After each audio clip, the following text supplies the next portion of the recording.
Great. So good evening, good morning, good afternoon to wherever you're signing in, logging in from. A lot of you are watching us on YouTube as well. So hello. Thank you very much for joining us this evening for the launch of JGILS Global Law School's Insolvency Law Working Paper Series. It is a first of its kind initiative, and I hope that it sort of puts together the practice, theory, and policy togetherness that is hoped to achieve with the two-day event.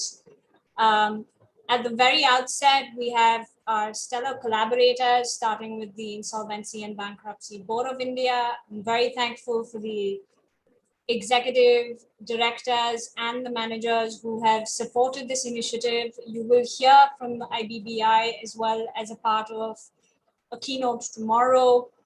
On the second point, an event like this always takes an army, so I truly want to do a shout out to the backend team of AV support and tech support of JGILS Global University, because they have worked tirelessly and virtually to make this event happen, and also make this event accessible to all of you. Moreover, I want to thank very much the Research Dean's Office, who you will hear from as a part of the welcome address as well, who have actually helped coordinate, collaborate, and make this event possible. So thank you very much. What I would like to provide to all the attendees is a very two-point housekeeping rule. Please write all your questions in the chat box. Please specify which panelist, which person the question is for. If we are unable to get to that question, you have an inquiry ID. Please write to us and we will ensure that your question is answered. The point of this entire event is to enable questioning, enable conversation, and none of your inquiries will go unanswered. Without further ado, I want to invite the Research Dean of JGILS University, Professor Dr. Indranath Gupta, to start the show. Thank you so much and welcome, Professor Gupta. Thank you. Thank you so very much, Ishana.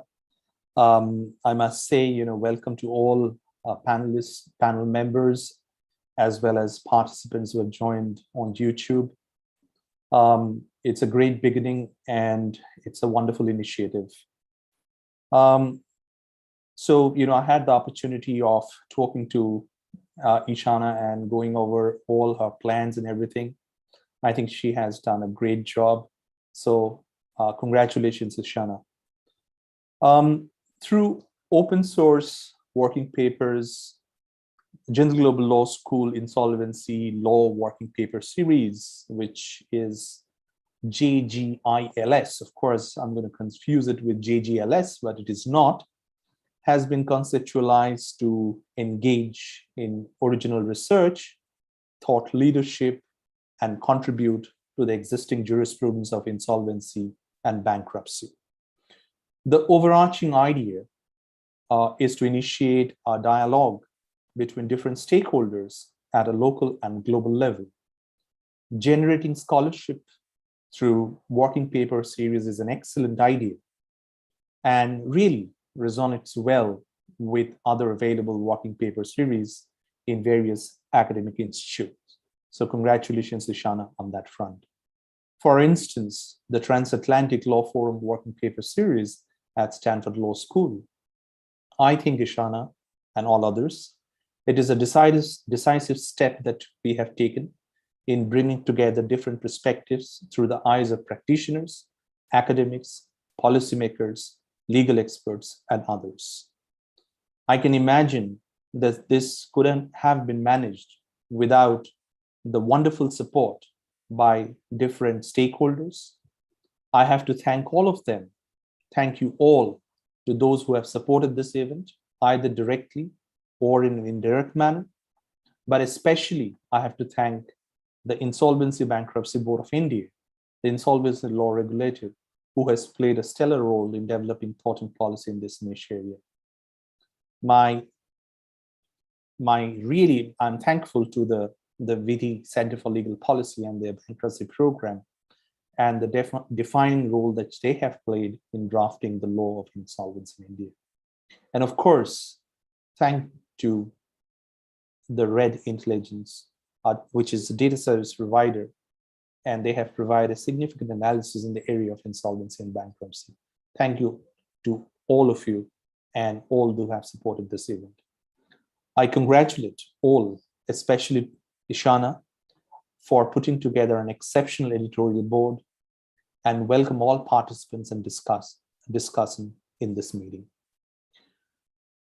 As the plan and that we have in front of us, following that plan, we have two keynote speakers. My warm welcome extended to our two keynote speakers, Mr. Mahesh Uttamchandani, who is going to be speaking today, and Dr. Mukulita Vijayvargiya, who's going to be speaking tomorrow. With this, let me welcome Mahesh, but before I do so, let me quickly go over his bio. Mahesh is a practice manager for financial inclusion and infrastructure in the finance, competitiveness, and innovation global practice of the World Bank Group. In his role, he manages WBG's global work on payment and market infrastructures and responsible financial access insolvency. Mahesh is the chair of the International Committee on Credit Reporting, which is ICCR, and oversees the World Bank's Insolvency and Credit Rights Task Force. Mahesh joined the World Bank's legal vice presidency in 2006 and has since held various positions at both the World Bank and IFC. Prior to joining the WBG, Mahesh worked at the EBRD and as a commercial litigator at a leading Canadian law firm. Mahesh is a member of the executive committee of CGAP, a board member of the Legal Journal, International Corporate Rescue, and a board member of INSOL International. He has published and taught at the university level and lectured extensively in North America, Europe, and Asia. Welcome, Mahesh. Thank you, Ishana. Wonderful to have this program and this working paper series. Thank you all. Thank you very much, Dean, for the kind introduction, and thanks to you and to Ishana for the invitation to speak today. I should say at the outset that the views I'm going to share with you today are my own, and they don't necessarily represent the views of the World Bank, its senior management, its shareholder nations, or its executive directors. I should also say that I'm very excited about this insolvency law paper series that you are launching, and I think it lines up nicely with some of our own research work that I'm going to share with you today. As some of you may know, the World Bank is the designated standard setter, along with the UN Commission on International Trade Law, or UNCITRAL as it's more commonly known, for insolvency law. And this was a designation given by the Financial Stability Board in the aftermath of the Asian financial crisis. And so we've been in this role for about 20 years. And in that capacity, we convene a global task force of experts from common law and civil law countries, as well as from both OECD and emerging market countries, to periodically issue the World Bank Principles for Effective Insolvency and Creditor-Debtor Rights. The principles, together with the UNCITRAL legislative guide, form the global standard on insolvency. We also provide technical assistance to countries in every region of the world on improving their insolvency systems. And it's been our distinct pleasure to work with the IBBI, with the Ministry of Corporate Affairs in India, and with colleagues at VIDI in the many impressive reforms that India has undertaken in its insolvency and bankruptcy regime over the last several years. Another core element of our work at the World Bank Group is our research and knowledge work. In particular, in the past year, we have looked at the impact of COVID-19 on insolvency law and practice around the world and have prepared several papers available on our website on various aspects of insolvency, including out-of-court workouts. Before I share some of the findings with you, I want to alert you to two important forthcoming papers. In January of 2022, we will launch the World Development Report. This is a flagship publication of the World Bank Group addressing critical economic issues of the day. And in this forthcoming edition, for the first time, an entire chapter will be dedicated towards insolvency. We will also be shortly launching a corporate debt restructuring flagship paper that looks at issues of non-performing assets from all aspects of the financial sector, including insolvency. And so I would urge you to watch for those forthcoming papers that will be released in concert with the series that you're also undertaking. Finally, as one of our core activities in the insolvency space, we are engaged with the Government of India and other governments around the world, along with the Financial Stability Board, in a fact-finding research initiative on the state and practice of out-of-court workouts. And that paper will also be launched in the forthcoming months. So there's lots of exciting research work coming from our work that we plan to share over the next few months. But what I'd like to do is share some findings from our research over the last year or so, particularly during the pandemic. And given the limited time we have this morning, I want to focus my remarks on a few areas of our research. First, government reactions to the pandemic. Second, challenges that inhibit many insolvency systems from effectively responding to the needs created by the pandemic. And finally, a particular concern around the insolvency of micro, small, and medium enterprises and lessons we can apply from past crises that can guide us during this one. So setting the context for a second, the COVID-19 pandemic, as you all will know, has disrupted the economic security of millions of individuals and families around the world. Our estimates at the World Bank are that between 119 and 124 million people have already fallen back into extreme poverty in 2020, and that this number could rise to between 143 and 163 million people in 2021. This represents the most significant increase in global poverty in our lifetime and interrupts a period, a long stretch of over 25 years of decline in global extreme poverty. In 2020, 8.8% of global working hours were lost relative to the fourth quarter of 2019. That's an equivalent of about 255 million full-time jobs globally. 38% of respondents across 20 countries that we surveyed reported that an adult in their household has skipped a meal in the last month due to lack of money or resources. So the economic hardship translates into a truly painful social hardship for people and for families. And we also know that this pandemic has not impacted different groups equally. It has disproportionately impacted vulnerable segments of the population.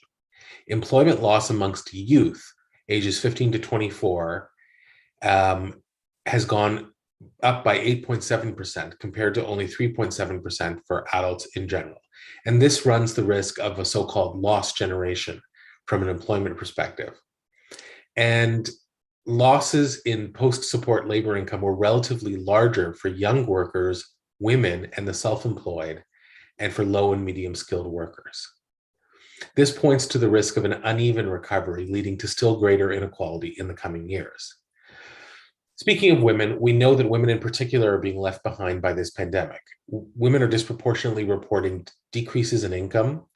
Women's jobs are 1.8 times more vulnerable to this crisis than men's jobs, and women make up 39% of global employment, but account for 50% of overall global job losses during the pandemic. We also know that women-led businesses are more likely to see decreases in their sales and less likely to access public support. In fact, female-owned businesses were roughly 6 percentage points more likely to have closed their businesses as compared to male-owned businesses. The impact of the COVID pandemic may result in a prolonged dip in women's incomes and labor force participation, with compounded impacts for women already living in poverty.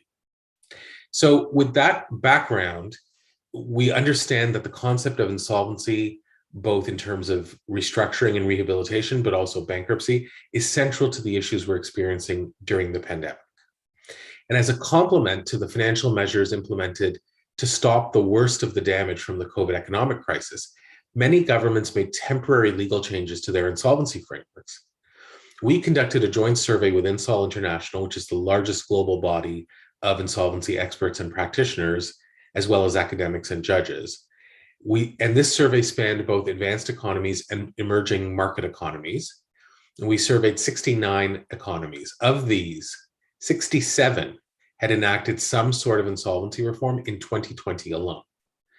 The purpose of this reform was the so-called flattening of the curve of insolvencies by creating breathing room for businesses, individuals, and financial institutions to prevent widespread economic collapse.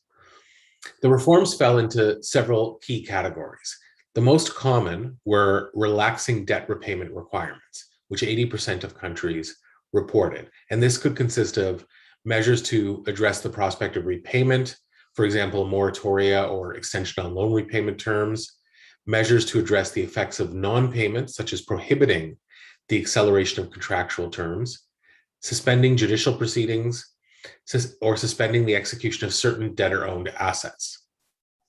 We also saw that about 43% of countries enacted some reform to stop the ability of creditors to initiate insolvency proceedings. And we know that India falls into that category, of course. Another 30% of countries altered or temporarily removed obligations upon directors or managers of businesses to enter insolvency proceedings in circumstances where they ordinarily would have been required to do so. And so as governments begin to lift some of these shorter term measures, we expect to see an increase in COVID-19 related business insolvencies. The IMF, the International Monetary Fund, and the Bank for International Settlements expect insolvencies to exceed pre-COVID-19 levels by 20 to 35% if left unchecked.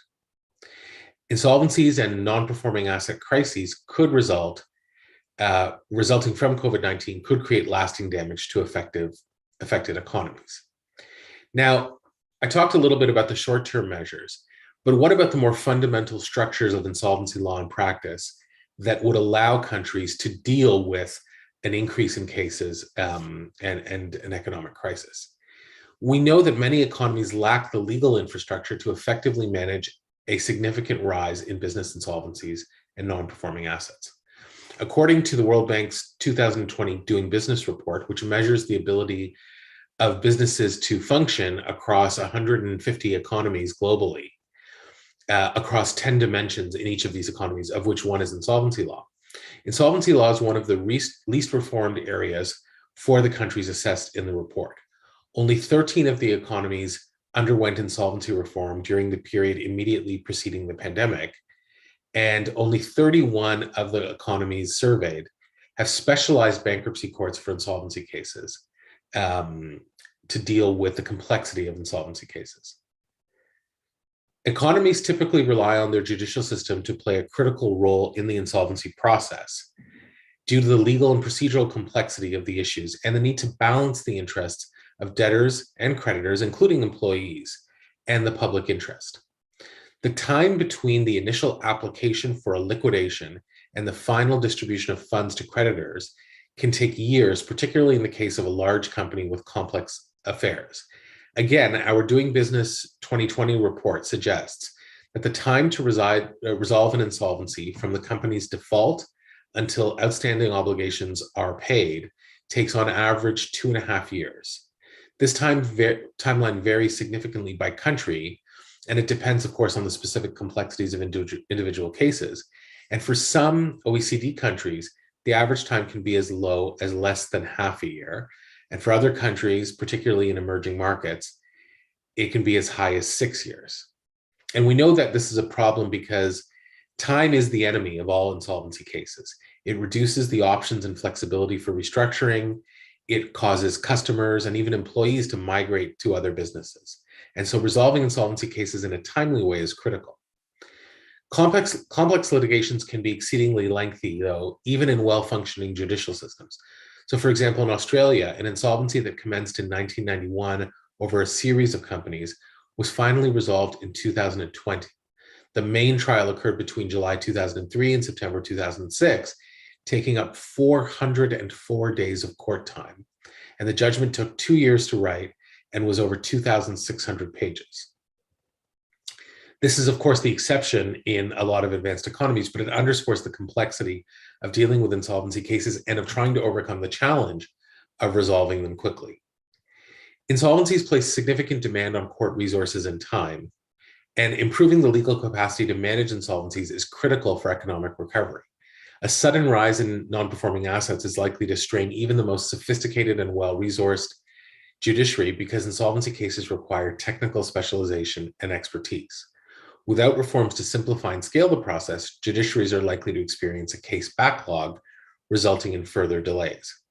One of the ways we've tried to combat this challenge at the World Bank is through the development of our insolvency judicial training program, which, spurred on by the pandemic, can be delivered remotely and accessed electronically by judges in emerging market countries.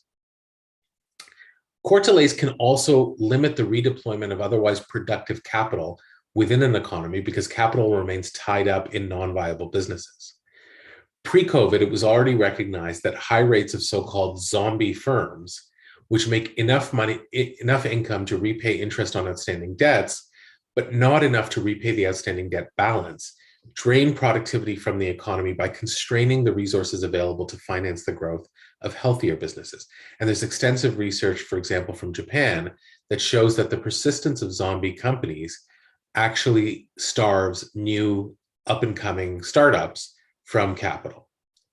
Short-term reforms designed to defer widespread insolvencies almost certainly accelerate a buildup of zombie firms. These difficulties are going to be more pronounced in emerging market jurisdictions, particularly those that lack a sound insolvency framework. Small and medium enterprises, particularly unincorporated enterprises where the line between the individual and the business is often blurred, often described as informal SMEs, are inherently more vulnerable to insolvency due to their informality, low operating margins, and constrained access to credit. And these SMEs are widespread in emerging market economies. Effective insolvency systems can help mitigate the rise in NPAs and resolve existing NPAs. And improvements in insolvency systems are associated with an increased access to credit, improved creditor recovery, strengthened job preservation, increased productivity, and reduced failure rates for small businesses. And all of this stems from research that we've conducted from the World Bank. Cost-reducing reforms can also create the right conditions for non-viable firms to file for liquidation, which will help resolve the zombie firm issue. Now, speaking of SMEs, I want to really highlight the particular challenge that I think the pandemic has underscored for these types of firms. So micro, medium, and small enterprises, or MSMEs as we say, play a critical role in economies, particularly developing ones, and have been hardest hit by the pandemic. They're more vulnerable than large enterprises in the event of debt distress and less equipped to seek recourse either in the debt markets or in the legal system. So it's not surprising that they have shorter survival times. Post-COVID insolvency reform, therefore, must include reforms that address the specific needs of MSMEs to facilitate the recapitalization of viable but temporarily illiquid firms and the swift but least painful market exit of non-viable firms. This is particularly important in emerging markets where MSMEs represent a large proportion of total firms, but also critically a large proportion of employment. Now, the COVID-19 pandemic has caused widespread MSME distress. In a survey that we conducted of MSME firms in June 2020, we found, for example, that 94% of MSMEs in Bangladesh were experiencing a sales decline. 83% were losing money, and 64% were temporarily closed, while 33% were unable to make existing loan repayments. In March and April 2020, over 60% of MSMEs in Indonesia reported reducing staff, and over half of MSMEs in the Philippines reported suspending wage payments to employees. In Indonesia, 88% of micro enterprises, 77% of small enterprises, and 63% of medium enterprises reported that they would run out of funds within just a month. We also conducted something that we call the Business Pulse Survey, which is intended to provide a quick snapshot using polling techniques on business enterprises across 50 countries. And it showed us the oversized impact that the pandemic was having again on MSMEs. 53 of the enterprises surveyed, representing 32% of MSMEs, reported that they were in arrears or expected to be in arrears within 6 months, compared to only 20% of large enterprises. 48% of micro enterprises and 78% of MSMEs reported decreased monthly sales when compared with the previous year, compared to a much lower proportion for large companies. So most insolvency frameworks subject these firms, these MSMEs, to the same rules and processes as large companies. And that's where the challenge lies. The complexity, length, and cost of typical insolvency proceedings, as I was referring to earlier, present obstacles to the use of these frameworks by MSMEs. In these circumstances, using the insolvency system can almost become a luxury that MSMEs cannot afford. And this is a critical factor in why small enterprises are more likely to become zombie firms. They simply give up, stop operating, but don't actually exit the market, and their productive assets remain tied up in unproductive use. Financially distressed small businesses with limited or no prospects for future rehabilitation continue to operate because the obstacles to liquidation are too high. So targeted insolvency frameworks could help them while also facilitating access to credit for viable MSMEs. Now, fortunately, if we look at past pandemics, we actually have something we can learn, or past crises, I should say, we actually have something we can learn about MSME insolvency reform. In particular, I highlighted some of the challenges in Asian countries. And if we look at the Asian financial crisis from the late 1990s and early 2000s, we can learn some lessons from this crisis that we can apply to the current pandemic. The Asian financial crisis in the late 90s and early 2000s saw an NPL rate that exceeded 40% in some jurisdictions. MSMEs experienced a widespread unavailability of credit or inaccessibly high interest rates. In Indonesia, for example, the number of MSMEs decreased by about 7% between 1997 and 1998 and did not return to their former levels until well into the 2000s. In Thailand, in 1998, a greater proportion of MSMEs than large enterprises reduced the number of people they employed. And that, about 55% of MSMEs compared to only 40% of large enterprises reduced the number they employed. So countries adopted various reform measures to address this challenge. Malaysia took an approach that was segmented by firm size and characterized by a relatively interventionist regulator. Large and mid-sized cases were managed by a government agency and an asset management company, while smaller cases were left to banks to resolve. A corporate debt restructuring committee, or CDRC, was established to provide a forum and framework for debt workouts. The CDRC was for large cases involving either high debt levels or multiple creditors, and requirements for creditor agreement were lowered, and in some cases, an asset management company intervened to buy out dissenting creditors. And the CDRC was ultimately successful in resolving a significant number of cases, coupled with pressure by the central bank to encourage holdout creditors to engage in these processes. Korea similarly deployed a segmented approach in which the restructuring framework was effectively reserved for large debtors in the early phase of the crisis. A select group of complex cases, usually involving firms with high debt levels or firms with complex organizational structures, went through formal court insolvency proceedings, and there was widespread creditor buy-in facilitated again by strong regulators. So you see a consistent pattern of legal reform, intervention perhaps by the financial sector, but also a degree of influence exerted by the central bank or the other regulators to encourage this process. In Korea, of the 108 companies that entered a workout process as a result of amendments passed by the law, 36 had exited the process and resumed ordinary obligations, while a significant number of others simply exited the market in an efficient way. And this approach initially failed to bring down SME bankruptcy rates, which initially rose from 14% in 1996 to 40% in 1997, but eventually they subsided. Thailand's approach went through stages, beginning with a consensual debt resolution approach between creditors and debtors, and subsequently turning to more targeted and intensive measures. One of the measures introduced in Thailand was a simplified restructuring framework for MSMEs.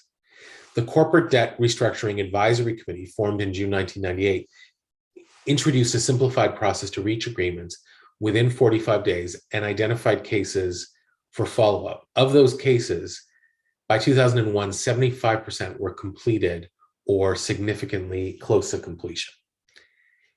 Comparing Thailand's reform mechanisms to those applied elsewhere in Southeast Asia yields some interesting insights. Thailand's reform resulted in the most rapid reduction of NPL rates, or NPA rates, I should say. However, there was a long tail, if you like, and rates remained above 10% until well into the 2000s. Only 48% of NPAs in Thailand were resolved by mid-2003. In contrast, 77% of the debt referred to Malaysia's CDRC was resolved by that time. And in Korea, by mid-2003, restructuring agreements were reached for about 80% of registered cases, representing about 95% of total corporate debt. This echoes the experience in some other countries that have tried this tool, such as Poland, and avoided the delayed resolution that might have been experienced in Thailand. So looking at this issue and looking at these experiences, in 2017, we at the World Bank published a comprehensive review of the issues that MSMEs face in insolvency and setting out the particular characteristics and requirements. This led to the 2021 adoption of revised World Bank principles for effective insolvency and creditor-debtor regimes, including recommendations for creating insolvency processes for MSMEs. COVID-19 has served as a catalyst for MSME insolvency reform in a number of jurisdictions, but reform in more countries is definitely required.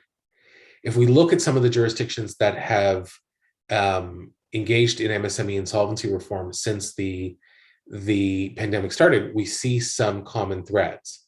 The pandemic has encouraged a number of jurisdictions, such as Colombia, to introduce fast-track or simplified restructuring frameworks. This was also done in Singapore through the introduction of a temporary simplified insolvency program in December 2020, which lowers the proportion of creditors required to approve an MSME insolvency plan. The USA also temporarily raised the debt threshold for business restructuring, thereby increasing the accessibility of restructuring to more heavily indebted businesses and also to smaller businesses. And other jurisdictions have implemented additional reforms in the MSME insolvency space, including, of course, India's Insolvency and Bankruptcy Code Amendment Ordinance of 2021, which introduced the concept of prepackaged insolvency resolution for MSMEs. Our revised principles in 2021, together with the UNCITRAL Legislative Guide, revised amendments to deal with MSME insolvency law, collectively provide a series of principles and recommendations regarding insolvency frameworks to assist MSMEs with insolvency. Drawing on these two instruments, the World Bank principles and the UNCITRAL Legislative Guide, a country looking to resolve its MSME insolvency framework could see some priority areas of reform. But it's important to note that the principles in the guide provide a significant deal of flexibility in how the objectives of an MSME insolvency framework can be achieved by individual countries. For example, two ways of achieving a simplified liquidation framework could be pursued.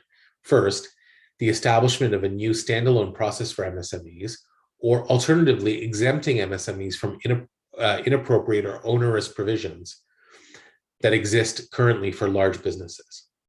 A further example is eligibility. Countries should set their own rules for who is eligible for a simplified process, depending on their own definition of an MSME, which we understand varies widely from country to country.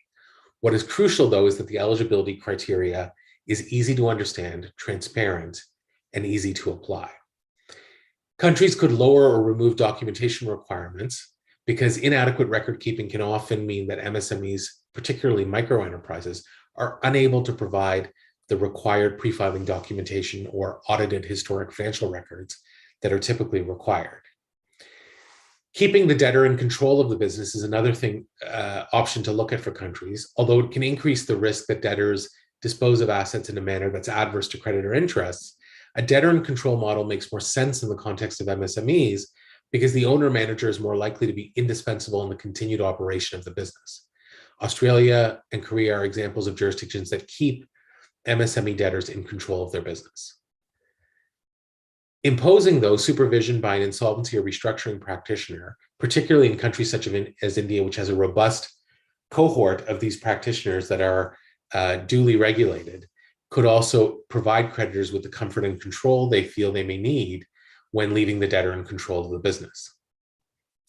Simplifying plan approval mechanisms and subsidizing the cost of engaging insolvency practitioners is another measure countries could look at, particularly in the context of MSME insolvency in the COVID-19 recovery. Although, of course, policymakers need to be aware of the trade-offs that this may involve or the moral hazard that it might introduce. Of course, simplifying the procedures for the liquidation of a business are critical part of these reforms. Some jurisdictions have already implemented fast-track liquidation schemes that remove many of the procedural steps and evidentiary burdens and operate according to a faster timetable.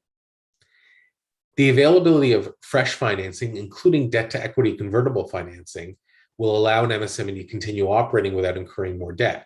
It also provides creditors with greater visibility into business operations, and it may allow that visibility to be leveraged to allow creditors to make a more informed decision about when to choose to liquidate a business.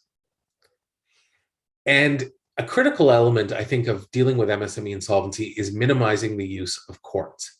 In the context of MSMEs, using scarce court resources is particularly inefficient. Providing ways to resolve insolvency outside of court can make a big impact on managing the large volume of insolvent firms that clog up the court system. Before I leave you, I want to again thank the university for inviting me today, and to thank Ishana and the Dean particularly for their warm welcome. But as you move into this insolvency series, I also want to urge, particularly those of you doing research and writing in the area of insolvency, to really engage with other disciplines in the context of insolvency research. One of the challenges over the years of insolvency legal research in particular has been, in my view, that it speaks only to other legal academics, and particularly to other legal academics working in insolvency. But what I've tried to outline in summarizing some of our research is that insolvency is interconnected to larger economic issues. It's critical to the health of the financial sector and also to the health of the bricks and mortar sector of businesses.